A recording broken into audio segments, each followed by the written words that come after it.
এভাবে কাপড় শুকানি হয়। এটার মধ্যে কাপড় ধোয়া হয়, এগুলোর মধ্যে দই, এই মেশিনগুলো ধোয়ানো আর এগুলো হচ্ছে শুকানোর। এখন আমি রুম থেকে কাপড় নিয়ে আসছি শুকানোর জন্য।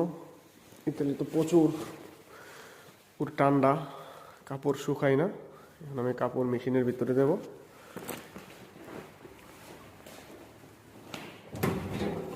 কেউ কাপড় দিতে হয়। এখন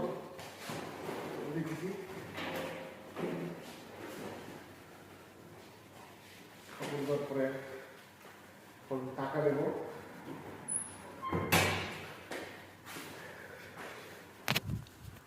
টাকা দিতে হয়, এখানে টাকা দিলাম। টাকা দেওয়ার পর এখানে আমার 16 মিনিট দিছে। 16 মিনিট দেওয়ার পরে এখানে স্টার্ট লেখা আছে, স্টার্টে চাপ দেব। দেখেন মেশিন স্টার্ট